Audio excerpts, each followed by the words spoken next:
Semanas atrás nos referimos al resultado electoral en el Brasil. Brasil, a mi entender, es un gran desconocido para los argentinos.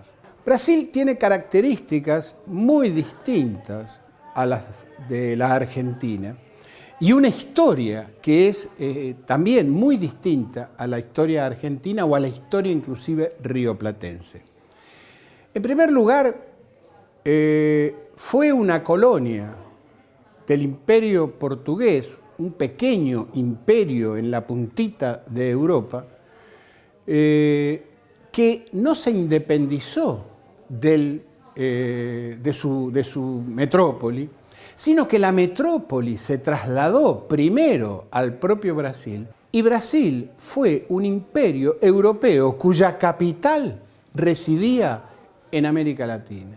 En segundo lugar, cuando el rey Juan decide irse de Brasil para volver a instalar su corte en Lisboa, es su hijo el que le dice: yo me quedo, eu fico, e independiza Brasil del reino de su padre, y se divide el Portugal del imperio brasileño y se inicia la vida institucional de un imperio cuya cabeza es Río de Janeiro.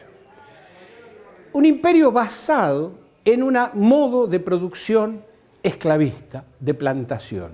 Y el esclavismo tuvo una larga historia. Es recién, en la década del 70 y del 80 del siglo XIX, cuando nosotros federalizamos la ciudad de Buenos Aires, que el Brasil abole la esclavitud. La situación tan característica del racismo brasileño tiene su origen en esta larga etapa de esclavitud de su modo de producción.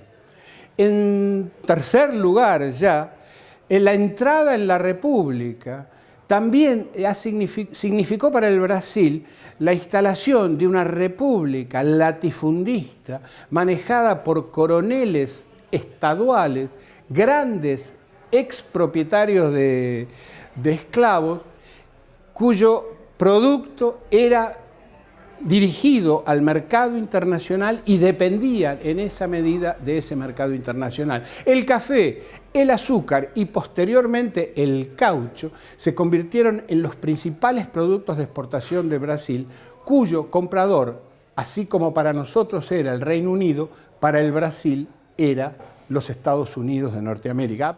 Todos estos elementos, todas estas características y la aparición a posteriori de la dictadura militar iniciada en 1964 en el Brasil, de las iglesias neopentecostales, le han dado a la política del Brasil una fisonomía muy particular.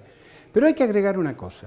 La dictadura militar brasileña, contrariamente a las dictaduras argentina o chilena, no intentó restablecer o mantener el viejo sistema agroexportador o minero exportador en el caso de la Argentina y de Chile, sino que lo que intentó fue industrializar de una manera desarrollista el gran país vecino, usando para ello las grandes inversiones imperialistas. Una inmensa cantidad de inversiones suecas, alemanas, norteamericanas, inglesas, etcétera, constituyeron esa industria paulista, de la cual, podríamos decir, el Partido de los Trabajadores ha sido un emergente.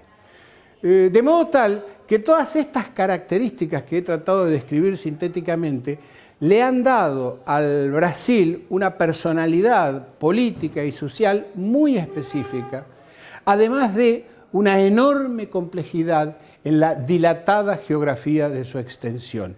El Brasil, podríamos decir en algún sentido, son muchos Brasiles.